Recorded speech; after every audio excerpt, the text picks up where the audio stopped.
ಇತ್ತೀಚಿನ ಸಂಚಿಕೆಗಳನ್ನು ಜಾಹೀರಾತಿನ ಕಿರಿಕಿರಿ ಇಲ್ಲದೆ ನೋಡಿ.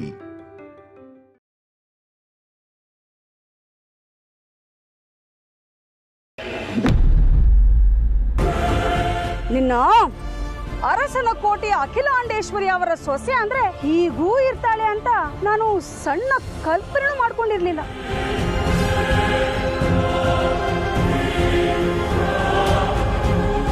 ಅಲ್ಲಕ್ಕಿಲ್ಲ ಅಂತ ಹೆಂಗಸನ ಮನೆಯೊಳಗೆ ಯಾಕೆ ಬಿಟ್ಕೊಂಡೆ ನೀನು? ರಘು, ನೀವು ಹೇಳ್ತಿರೋದು ನನಗೆ ಅರ್ಥ ಆಗ್ತಿದೆ. ಆದರೆ ರತ್ನವೇಣಿ ನಮ್ಮ ಜನನಿ ಚಿಕ್ಕಮ್ಮ. ಅವ್ರು ಕೆಟ್ಟವರಲ್ಲ, ಸ್ವಲ್ಪ ಘಾಟಿ ಹೆಂಗಸು. ಜನನಿನ ನೋಡ್ಕೋತೀನಿ ಅಂತ ಬಂದಿದ್ದಾರೆ. ಅರಸನ ಕೋಟೆಗೆ ಬಂದವರನ್ನ ಗೌರವದಿಂದ ನಡೆಸ್ಕೋಬೇಕಾಗಿರೋದು ನಮ್ಮ ಕರ್ತವ್ಯ ಅಲ್ವಾ? ನೋಡಿ ರಘು, ಕೆಲವು ಸಂಬಂಧಿಕರು ಇರ್ತಾರೆ, ಅವರೇನು ಆಗಾಗ ಬರಲ್ಲ, ಫೋನು ಮಾಡ್ತಾ ಇರಲ್ಲ. ಆದರೆ ಈ ಬಸ್ರು ಬಾಣಂತನ ಅಂತ ಬಂದಾಗ ತಪ್ಪಿಸದೆ ಬರ್ತಾರೆ. ಅಂಥವರು ರತ್ನವೇಣಿ. ಜನನಿ ಆರೈಕೆ ಮಾಡ್ತೀನಿ ಅಂತ ಬಂದಿದ್ದಾರೆ. ಇಂಥ ಸಂದರ್ಭದಲ್ಲಿ ನಾವು ಸ್ವಲ್ಪ ತಾಳ್ಮೆ ತಗೋಬೇಕಾಗಿರೋದು ನಮ್ಮ ಕರ್ತವ್ಯ ಅಲ್ವಾ? ಆದರೆ ಯಾರೋ ಬಂದು ನಮ್ಮ ದೊಡ್ಡ ಸೊಸೆಗೆ ಮನೆ ಕೆಲಸದವರು ಅಂತೆಲ್ಲ ಅವಮಾನ ಆಗೋ ಥರ ಮಾತಾಡಿದ್ರೆ ನಾವ್ಯಾಕೆ ತಾಳ್ಮೆಯಿಂದ ಇರಬೇಕು ಅಂತೀನಿ. ಗೇಟ್ ಹತ್ರ ನಿಂತ್ಕೊಂಡು ಪಾರ್ವತಿಗೆ ಅಷ್ಟೆಲ್ಲ ಅಂದರು, ನಿಮ್ಗೇನು ಅನ್ಸ್ಲಿಲ್ವಾ? ನನಗೆ ತುಂಬ ಕೋಪ ಬಂತು ರಘು. ರತ್ನವೇಣಿಗೆ ಪಾರ್ವತಿ ನಮ್ಮನೆ ಕೆಲಸದವಳಲ್ಲ, ನಮ್ಮ ಹಿರಿಯ ಸೊಸೆ ಅಂತ ಕೂಗಿ ಹೇಳಬೇಕು ಅಂತ ಅನಿಸ್ತು. ಪಾರ್ವತಿನ ತಪ್ಪಿಕೊಂಡು ಅವಳ ಕಣ್ಣಂಚಿನ ನೀರನ್ನ ಒರೆಸಿ ಸಮಾಧಾನ ಮಾಡಬೇಕು ಅಂತನೂ ಅನ್ನಿಸ್ತು. ಆದ್ರೇನ್ ಮಾಡೋದು? ಮನಸ್ಸಿನ ಭಾವನೆಗಳನ್ನ ಮುಕ್ತವಾಗಿ ವ್ಯಕ್ತಪಡಿಸಕ್ಕಾಗದೇ ಇರೋ ಸಂದರ್ಭದಲ್ಲಿ ಸಿಕ್ಕಾಕೊಂಡ್ಬಿಟ್ಟಿದೀವಲ್ಲ. ಒಂದು ಕಡೆ ಈ ರಾಣನಿಂದ ಆದಿ ಪಾರ್ವತಿಗೆ ಮತ್ತೆ ಯಾವ ಹೊಸ ಅಪಾಯನೂ ಆಗಬಾರ್ದು ಅನ್ನೋ ಮುನ್ನೆಚ್ಚರಿಕೆ, ಇನ್ನೊಂದು ಕಡೆಯಿಂದ ರತ್ನವೇಣಿ ಜನನಿ ಚಿಕ್ಕಮ್ಮ. ಇದರಲ್ಲಿ ನಾವು ವೀರಣ್ಣನ ವಂಶದ ಗೌರವನೂ ಕೂಡ ಕಾಪಾಡಬೇಕು ಅನ್ನೋ ವಿಷಯ ಇದೆಯಲ್ಲ. ಅದಕ್ಕೆ ಎಲ್ಲವನ್ನು ಹಲ್ಲು ಕಚ್ಚಿ ಸಹಿಸ್ಕೊಂಡೆ. ಆದ್ರೆ ನನ್ನಿಂದ ಸಹಿಸ್ಕೊಳಕ್ ಆಗ್ತಿಲ್ಲ ಅಖಿಲ. ಈ ರತ್ನವೇಣಿ ಪಾರ್ವತಿನ ಫಸ್ಟ್ ಟೈಮ್ ನೋಡ್ತಿರ್ಬೋದು, ಆದ್ರೆ ಯಾರೇ ಒಬ್ಬರನ್ನ ನೋಡ್ತಿದ್ದ ಹಾಗೆ ಮನೆ ಕೆಲಸದ ಅಂತ ಕರೆಯೋದು ಯಾವ ಸೀಮೆ ಸಂಸ್ಕಾರ? ವೀರಣ್ಣನ ಹೆಂಡತಿ ಎಷ್ಟು ಒಳ್ಳೆಯವರು. ಅವ್ರ ತಂಗಿಯಾಗಿ ಈ ರತ್ನವೇಣಿ ಸರಿ ಯಾವಾಗ ಹೋಗ್ತಾರಂತೆ? ರಘು, ಈಗಷ್ಟೇ ಬಂದಿದ್ದಾರೆ ಅವರು. ಯಾವಾಗ ಹೋಗ್ತೀರಿ ಅಂತ ಹೇಗೆ ಕೇಳೋದು? ಅಲ್ಲ ಅಖಿಲ, ಜನನಿಗೆ ಹೆರಿಗೆ ಆಗೋವರೆಗೂ ಇರೋ ಉದ್ದೇಶ ಇಟ್ಕೊಂಡು ಬಂದಿದ್ರೆ? ಆ ರೀತಿ ಮನಸ್ಸಲ್ಲಿ ಇಟ್ಕೊಂಡು ಬಂದಿದ್ರು ಈಗ ನಾವೇನು ಮಾಡೋಕ್ಕಾಗತ್ತೆ ರಘು? ಆದರೆ ಅವ್ರಿಗೆ ನಮ್ಮ ಮನಸ್ಸಲ್ಲಿರೋದನ್ನ ಸೂಕ್ಷ್ಮವಾಗಿ ಅರ್ಥ ಮಾಡಿಸ್ಬೋದಲ್ವಾ? ಜನನಿಗೆ ನಾವೆಲ್ಲರೂ ಇದ್ದೀವಿ, ಅವಳನ್ನ ಚೆನ್ನಾಗಿ ನೋಡ್ಕೋತೀವಿ, ನೀವು ಆರಾಮಾಗಿ ಊರಿಗೆ ಹೋಗಿ ನಿಮ್ಮ ಕೆಲಸಗಳು ನೋಡ್ಕೊಳ್ಳಿ ಅಂತ ಅವ್ರಿಗೆ ಹೇಳ್ಬೋದಲ್ಲ. ರತ್ನವೇಣಿ, ಜನನಿ ತನ್ನ ತಾಯಿನ ಕಳ್ಕೊಂಡಾಗಲೇ ತಾಯಿ ಥರನೇ ನಾನು ನೋಡ್ಕೋತೀನಿ, ಮಗುನ ನನಗೆ ಕೊಟ್ಬಿಡಿ ಅಂತ ವೀರಣ್ಣನ ಹತ್ರ ಕೇಳಿದವರು. ಅವಳ ಬಗ್ಗೆ ತುಂಬ ಕಾಳಜಿ ಇಟ್ಕೊಂಡಿದ್ದಾರೆ, ಪ್ರೀತಿ ಇಟ್ಕೊಂಡಿದ್ದಾರೆ. ಈಗ ಅವಳು ಗರ್ಭಿಣಿ ಅಂತ ಗೊತ್ತಾದ ಮೇಲೆ ಆರೈಕೆ ಮಾಡೋದಕ್ಕೋಸ್ಕರ ಬಂದಿದ್ದಾರೆ. ಹೀಗಿರುವಾಗ ಅವರನ್ನು ಹೋಗಿ ಅಂತ ಹೇಗೆ ಹೇಳೋದು ರಘು? ಅದು ಅಲ್ಲದೆ ಜನನಿ ಮನಸ್ಸಿಗೆ ನೋವಾದರೆ ಅವಳಿಗೆ ಯಾವ ಥರದಲ್ಲೂ ದುಃಖ ಆಗಬಾರ್ದು. ಹೀಗೆ ಮಾಡಿದ್ರೆ ಅವರಿಲ್ಲಿರೋವರೆಗೂ ಅವರಿಂದ ಪಾರ್ವತಿ ಮನಸ್ಸಿಗೆ ನೋವು ಆಗದೆ ಇರೋ ಥರ ನಾವೇ ನಿಭಾಯಿಸೋಣ. ಸರಿ.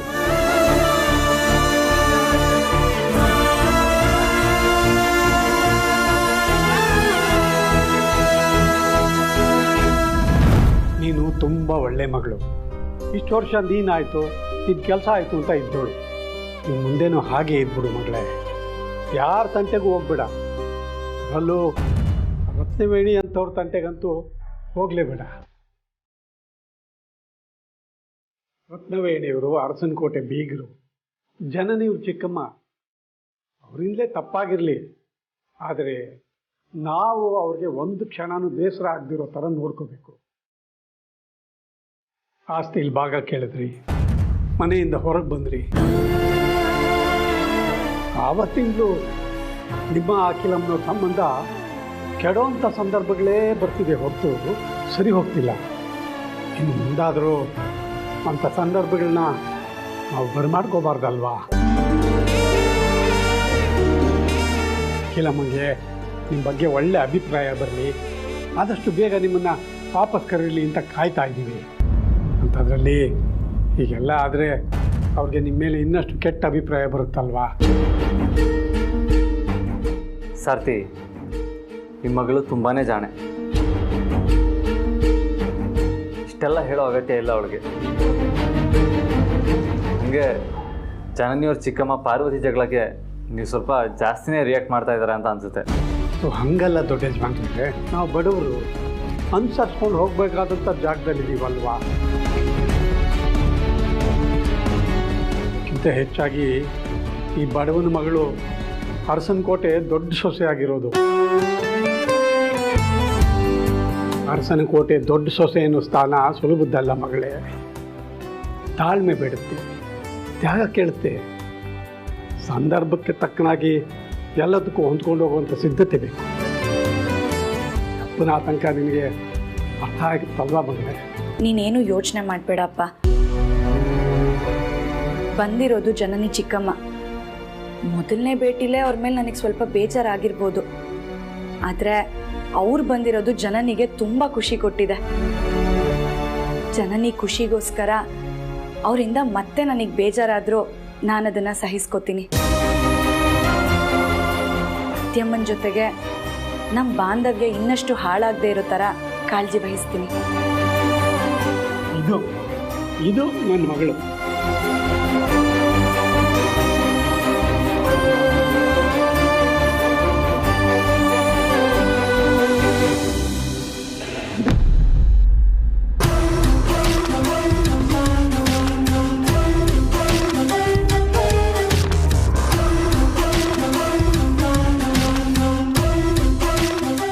ಹಲೋ ನರ್ಸಮ್ಮ, ಹೇಳು. ಏನ್ರಿ ನೀವು? ನಾನು ನಿಮಗೆ ಅನುಕೂಲ ಮಾಡಕ್ಕೆ ನೋಡಿದ್ರೆ ನೀವು ನನ್ನ ಕೆಲಸಕ್ಕೆ ಕಲ್ಲು ಹಾಕಕ್ಕೆ ನೋಡ್ತೀರಾ? ಅಯ್ಯ, ಯಾಕೆ ಹೀಗೆ ಎಮ್ಮೆಗೆ ಇಂಜೆಕ್ಷನ್ ಕೊಟ್ಟಿರೋರ ಥರ ಪದ್ರಗುಡ್ತಾ ಇದೆಯಾ? ಸ್ವಲ್ಪ ನಿನ್ನ ತಲೆನ ತಣ್ಣಗಿಟ್ಕೋ. ಏನ್ರಿ ತಣ್ಣಗೆ ಮಾಡ್ಕೊಳ್ಳೋದು? ನಾನು ಹೇಳಿದ್ದೇನು ನೀವು ಮಾಡ್ತಾ ಇರೋದೇನು? ಅಯ್ಯೋ ನರ್ಸಮ್ಮ, ನಾನು 100 ಕೆರೆ ನೀರು ಕುಡ್ದಿರೋಳು. ಕಾರಣ ಇಲ್ಲದೆ ಹಾಗೆಲ್ಲ ಮಾಡಿಲ್ಲ. ನಾನು ಮೊದಲೇ ನಿನ್ನ ಹತ್ರ ಪುಲ ಅಂತ ಮಾತಾಡಿದ್ರೆ ನಮ್ಮಿಬ್ರಿಗೂ ಮೊದಲಿಂದನೂ ಪರಿಚಯ ಇತ್ತು ಅಂತ ಅಖಿಲ ಅಕ್ಕೆಗೆ ಅನುಮಾನ ಬರ್ತಿರ್ಲಿಲ್ವಾ? ಆದ್ರೆ ಈಗ ನನ್ನನ್ನ ಇಲ್ಲಿ ಕರ್ಸಿರೋದೇ ನೀನು ಅಂತ ಯಾರಿಗೂ ಅನುಮಾನ ಬಂದಿಲ್ಲ. ಈಗ ಗೊತ್ತಾಯ್ತಾ ನಿನ್ಗೆ ನಾನು ಯಾಕೆ ಹಾಗೆ ಮಾಡಿದೆ ಅಂತ? ಗೊತ್ತಾಯ್ತು. ಹಾಗಂತ ಪ್ರತಿ ಸಲ ನೀವು ಈ ರೀತಿ ಓವರ್ ಆಕ್ಟಿಂಗ್ ಮಾಡಕ್ ಹೋಗಬೇಡಿ. ನಾನು ನಿಮ್ಮನ್ನ ಇಲ್ಲಿ ಯಾಕೆ ಕರೆಸ್ದೆ ಅಂತ ನೆನಪಿದೆ ತಾನೆ? ನೆನಪಿಲ್ದೆ ಏನು? ನಮ್ಮ ಜನನಿ ಆರೈಕೆ ಮಾಡೋದಿಕ್ಕೆ. ಅದಕ್ಕಿಂತ ಹೆಚ್ಚಾಗಿ ಪಾರ್ವತಿಯಿಂದ ನಮ್ಮ ಜನನಿಗೆ ಮುಂದೆ ಆಗೋ ಅನ್ಯಾಯನ ಈಗಲೇ ತಡೆಯಕ್ಕೆ. ನಮ್ಮ ಜನನಿ ಮತ್ತೆ ಈ ಅರಸನ ಕೋಟೆಯಿಂದ ಆ ಪಾರ್ವತಿನ ಶಾಶ್ವತವಾಗಿ ದೂರ ಮಾಡೋದಿಕ್ಕೆ. ಹೌದು, ಆದರೆ ಆ ಪಾರ್ವತಿ ನೀವು ಅನ್ಕೊಂಡಿರೋ ಅಷ್ಟು ಮಾಮೂಲಿ ಹುಡುಗಿ ಅಲ್ಲ. ಗೊತ್ತಾಯ್ತು. ನಾನು ಬರ್ತಿದ್ದ ಹಾಗೆ ಅವಳನ್ನ ನೋಡಿದ್ದು ಆಯ್ತು. ಮೊದಲೇ ನನ್ನ ಫೋನ್ಗೆ ಅವಳ ಫೋಟೋನ ಕಳಿಸಿ ಅವಳ ಬಗ್ಗೆ ವಿವರಿಸಿದ್ದೆ. ನಾನು ಬರ್ತಿದ್ದ ಹಾಗೆ ಅವಳನ್ನ ಕಣ್ಣಾರೆ ನೋಡಿದೆ. ಆದರೂ ಅವಳ ಬಗ್ಗೆ ನನಗೇನು ಗೊತ್ತೇ ಇಲ್ವೇನೋ ಅನ್ನೋ ಥರನೇ ಅವಳ ಮುಂದೆ ನಡ್ಕೊಂಡೆ. ಅವಳು ಈ ಮನೆ ದೊಡ್ಡ ಮಗನ್ನ ಬುಟ್ಟಿಗೆ ಹಾಕೊಂಡು ಮದುವೆ ಆಗಿರ್ಬೋದು, ಆದರೆ ಅವಳು ಈ ಮನೆ ಕೆಲಸದವಳಾಗಿದ್ಲು ಅನ್ನೋ ಒಂದೇ ಒಂದು ವಿಷಯ ಸಾಕು ಅವಳಿಗೆ ಅವಳ ಭವಿಷ್ಯನ ಅರ್ಥ ಮಾಡಿಸೋದಕ್ಕೆ. ನಿಮ್ಮ ಬುದ್ಧಿ ಏನು ಅಂತ ಗೊತ್ತಾದ್ಮೇಲೆ ನಿಮ್ಮನ್ನ ಹುಡುಕಿ ಕರ್ಸಿರೋದು. ಆದರೆ ಹುಷಾರು, ಆ ಪಾರ್ವತಿ ಪ್ರೆಗ್ನೆಂಟ್ ಅಂತ ಗೊತ್ತಾದಾಗಿಂದ ಅಖಿಲಾಂಡೇಶ್ವರಿಗೆ ಅವಳ ಮೇಲೆ ಪ್ರೀತಿ ಉಕ್ಕಿ ಹರಿತಾ ಇದೆ. ಮನ್ಸ್ ಕರ್ಗಿ ಆ ಪಾರ್ವತಿನ ಮನೆಗೆ ಕರೆದ್ರೂ ಕರಿಬಹುದು. ಪಾರ್ವತಿ ಏನಾದರೂ ಅರಸನ ಕೋಟೆ ಒಳಗೆ ಕಾಲಿಟ್ರೆ ನಿಮ್ಮ ಅಕ್ಕನ ಮಗಳು ಜನನಿ ಯಾವಾಗಲೂ ಅವಳಿಗೆ ಸೇವಕಿ ಥರ ಇರಬೇಕಾಗತ್ತೆ. ಅವಳು ಈ ಜನ್ಮದಲ್ಲಿ ಅರಸನ್ ಕೋಟೆಗೆ ವಾಪಸ್ ಬರಲ್ಲ. ಅಂಥದ್ದೊಂದು ಶಾಶ್ವತವಾದ ಪರಿಹಾರದ ಜೊತೆಗೆ ನಾನಿಲ್ಲಿಗೆ ಬಂದಿರೋದು. ಅರಸನ್ ಕೋಟೆಗೆ ತಕ್ಕ ಸೊಸೆ ಅಂದ್ರೆ ನಮ್ಮ ಜನನಿ ಮಾತ್ರ. ಇದೆಲ್ಲ ಆಸ್ತಿ ಅವಳಿಗೆ, ಅವಳು ಹುಟ್ಟೋ ಮಗುಗೆ ಮಾತ್ರ ದಕ್ಕಬೇಕು. ನನ್ನ ಪ್ರಯತ್ನನೂ ಮೀರಿ ಆ ಪಾರ್ವತಿ ಏನಾದರೂ ನಮ್ಮ ಜನನಿ ನೆಮ್ಮದಿಗೆ ಅಡ್ಡ ಬಂದ್ರೆ ಆ ಪಾರ್ವತಿನೇ ಬಲಿ ಹಾಕ್ಬಿಡ್ತೀನಿ. ಬಲಿ ಹಾಕೋಕ್ಕೂ ಮೊದಲು ಬಲಿಪೀಠ ರೆಡಿ ಮಾಡಬೇಕು. ಆ ಕೆಲಸ ನಾಳೆಯಿಂದಾನೇ ಶುರು ಆಗಬೇಕು. ಜನನಿ ಸ್ಥಾನ ಮನೇಲಿ ಭದ್ರವಾಗಿರಬೇಕು ಅಂದರೆ ಈಗ ನಾನು ಹೇಳೋ ಹಾಗೆ ಮಾಡಿ.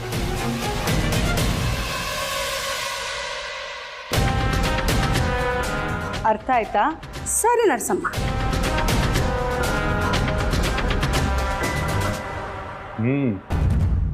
ಈ ಹೆಂಗಸು ನಮ್ಗಿಂತ ಡೇಂಜರ್ ಅನ್ಸುತ್ತೆ.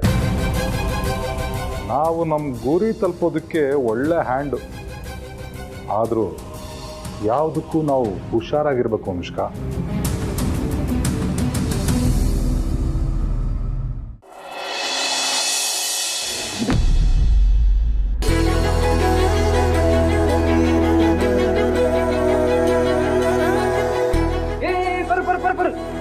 ಏನ್ ಮಾಡ್ತಾ ಇದೀಯಾ?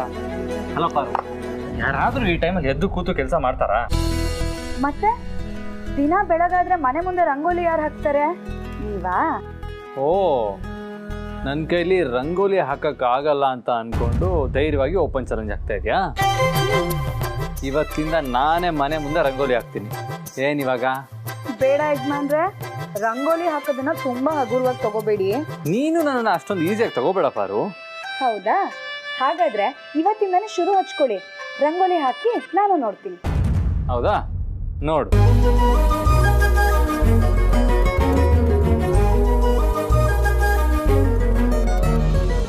ಪಾರು, ಇದೇನಿದು? ರಂಗೋಲಿ ಪುಡಿ ಕೈಗಂಟ್ತಾ ಇದೆ. ಯಾಕೆ ಅಂದ್ರೆ ನಾನು ರಂಗೋಲಿನ ರಂಗೋಲಿ ಪುಡಿಲಿ ಹಾಕಲ್ಲ, ಅಕ್ಕಿ ಹಿಟ್ಟಲ್ಲಿ ಹಾಕ್ತೀನಿ. ಅಕ್ಕಿ ಹಿಟ್ಟಲ್ಲಿ ರಂಗೋಲಿ ಹಾಕೋದ್ರಿಂದ ಇರುವೆಗಳು ತಿಂತವೆ. ರಂಗೋಲಿ ನಮ್ಮ ಮನೆ ಮುಂದೆ ಅಲಂಕಾರ ಆದ್ರೆ ಇರುವೆಗಳಿಗೆ ಊಟ ಆಗುತ್ತೆ. ಅದರಿಂದ ನಮ್ಗೆ ಅನ್ನದಾನ ಮಾಡಿದ ಪುಣ್ಯ ಬರುತ್ತಲ್ವಾ? ರಂಗೋಲಿ ಹಾಕೋದ್ರ ಹಿಂದೆನೂ ನೀನ್ ಒಳ್ಳೆತನ ಇದೆಯಲ್ಲ ಪಾರು. ವಾಹ್, ಗ್ರೇಟ್ ಪಾರು ನೀನು. ನನ್ನನ್ನು ಹೋಗ್ಲಿಕ್ಕೆ ಸಾಕು, ಮೊದಲು ರಂಗೋಲಿ ಬಿಡಿಸಿ. ಬಿಡಿಸ್ತೀನಿ ನೋಡು.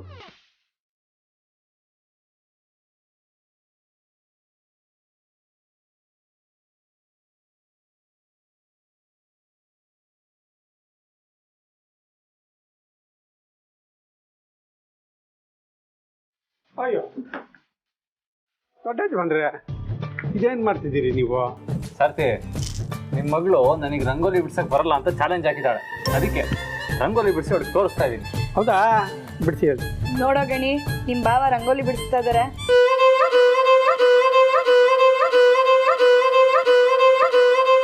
ಬಿಡಿಸಿ ಬಿಡಿಸಿ, ಚೆನ್ನಾಗಿ ಬಿಡಿಸಿ.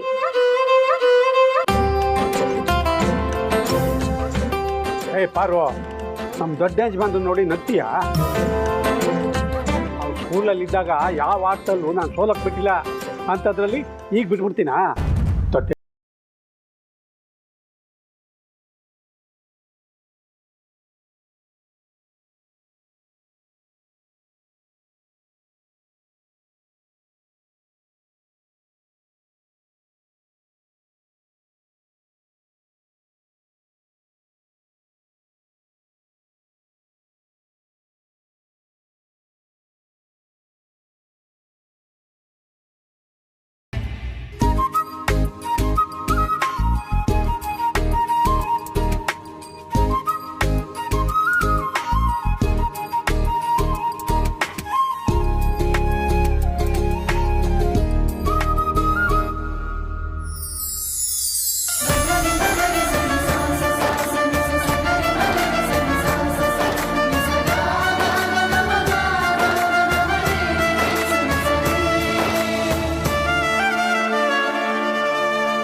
ರಂಗೋಲಿ ರೆಡಿ. ಹಿಂಗೆ ನಮ್ಮ ದೊಡ್ಡ ಯಜಮಾನ್ರು ನಿನ್ನ ಪ್ರೀತಿಯ ಸಂಕೇತವಾದ ದಾಸವಾಳನೇ ಬಿಡಿಸಿದ್ದಾರೆ. ರಂಗೋಲಿ ಬಿಡಿಸೋದ್ರಲ್ಲಿ ನಮ್ಮ ಯಜಮಾನ್ರು ಪಾಸ ಸೋತೆ ಅಂತ ಒಪ್ಕೊ ನೀನು. ಅಯ್ಯೋ ಸಾರ್ಥಿ, ನಿಮ್ಮ ಮಗಳು ಸೋತೆ ಅಂತ ಒಪ್ಕೊಳ್ಳೋದೆಲ್ಲ ಬೇಡ. ನಾನು ರಂಗೋಲಿ ಹಾಕೋದ್ರಲ್ಲಿ ಪಾಸ್ ಆಗಿದ್ದೀನಿ ಅಂತ ಒಪ್ಕೊಂಡ್ರೆ ಸಾಕು. ಲೇ ಗಣಿ, ನಕ್ಕಿದ್ ಸಾಕು.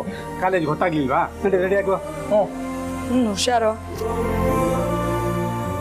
ಪಾರು, ನನಗೂ ಕೆಲಸ ಗೊತ್ತಾಗುತ್ತೆ, ನಾನು ರೆಡಿ ಆಗ್ತೀನಿ. ಆರು, ಆಟೋ ತಗೊಂಡು ತಿಂಗಳಾಗ್ತಾ ಬಂತು. ತಿಂಗಳ ಕಂತು ಬೇರೆ ಕಟ್ಟಬೇಕು. ಇವತ್ತು ನಾನು ಬೇಗ ಡ್ಯೂಟಿಗೆ ಹೊಡ್ತೀನಿ.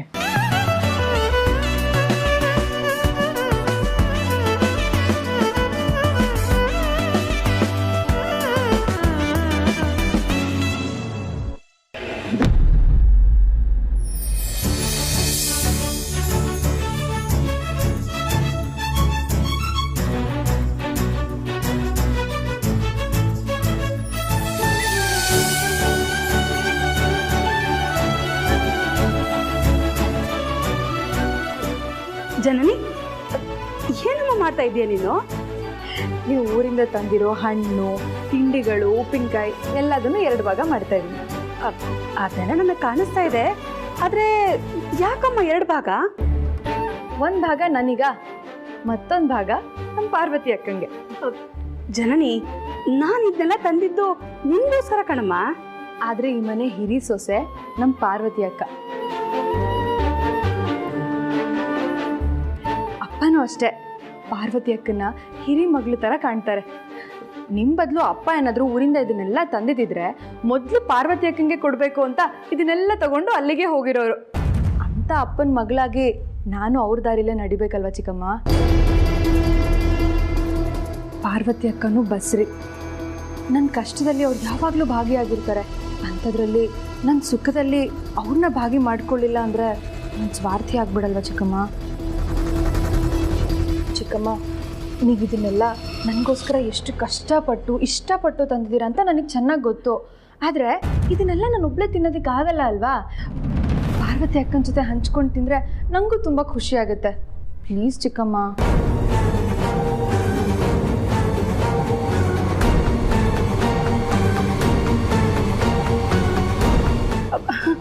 ಅಯ್ಯೋ, ನೀನು ನನ್ನ ಮನಸ್ಸಿನ ಮಾತನ್ನೇ ಹೇಳ್ತಾ ಇದೆಯಲ್ಲಮ್ಮ. ನಾನು ಈಗ ಇದನ್ನೆಲ್ಲ ತಗೊಂಡೋಗಿ ಪಾರ್ವತಿ ಕೊಡಬೇಕು ಅಂತಾನೆ ಅಂದ್ಕೊಂಡಿದ್ದೆ. ಅಷ್ಟರಲ್ಲಿ ನೀನು ಅದನ್ನೇ ಯೋಚನೆ ಮಾಡ್ತಿದ್ಯಾ. ಸರಿ, ಬೇಗ ಇದನ್ನೆಲ್ಲ ಬ್ಯಾಗಿಗೆ ಹಾಕ್ಕೊಡು. ನಾನು ಇದನ್ನೆಲ್ಲ ತಗೊಂಡೋಗಿ ಪಾರ್ವತಿಗೆ ಕೊಟ್ಟು ಬರ್ತೀನಿ. ನಾನು ನಿಮ್ಮ ಜೊತೆ ಬರ್ತೀನಿ. ಬೇಡಮ್ಮ, ನನ್ನ ದಟ್ಟತನದಿಂದ ನಾನು ಪಾರ್ವತಿಗೆ ತುಂಬಾ ಬೇಜಾರು ಮಾಡಿಬಿಟ್ಟಿದ್ದೀನಿ. ಅದಕ್ಕೆ ನಾನು ಅವಳ ಹತ್ರ ಹೋಗಿ ಕ್ಷಮೆ ಕೇಳಬೇಕು. ಮಕ್ಕಳನ್ನ ಮುಂದಿಟ್ಕೊಂಡು ಇನ್ನೊಬ್ಬರ ಹತ್ರ ಕ್ಷಮೆ ಕೇಳೋಕ್ಕೆ ತುಂಬಾ ಮುಜುಗರ ಆಗುತ್ತೆ. ಅದಕ್ಕೆ ನಾನು ಒಬ್ಬಳೇ ಹೋಗಿ ಮನ್ಸಾರೆ ಅವಳ ಹತ್ರ ಕ್ಷಮೆ ಕೇಳಿ ಬರ್ತೀನಿ. ಸರಿ ಚಿಕ್ಕಮ್ಮ. ಅಯ್ಯೋ, ನನ್ನ ಮುದ್ದು ಬಂಗಾರ.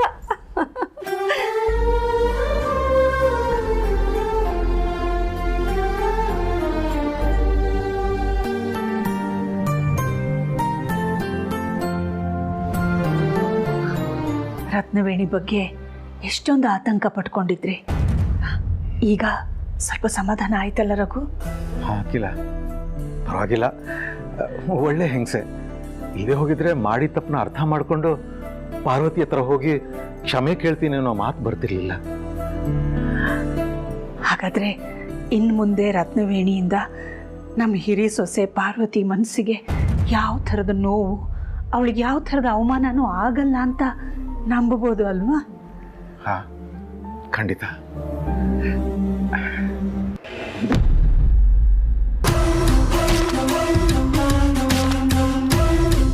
ಬರೋ, ನಾನು ಕೆಲ್ಸಕ್ಕೆ ಹೋಗಿ ಬರ್ತೀನಮ್ಮ. ಬರೋ, ನಾನು ಹೊರಟೆ. ಬರ್ತೀನಿ ನಾನು. ಹಾಂ.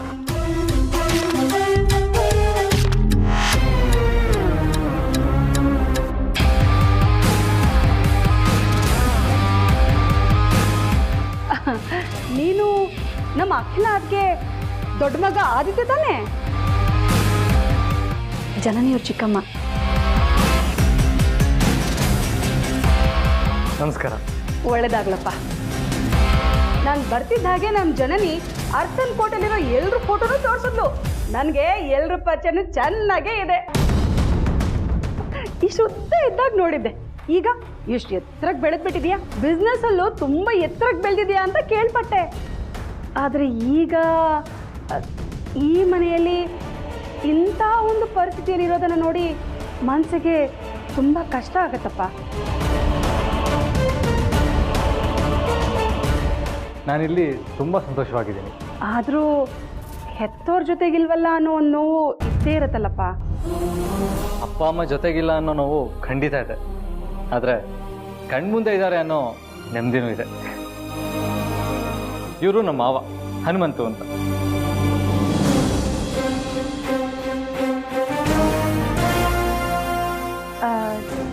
ಡ್ರೈವರಾ? ಹೌದು, ಅಖಿಲಮ್ಮ ಅವ್ರ ಕಾರ್ ಡ್ರೈವರ್.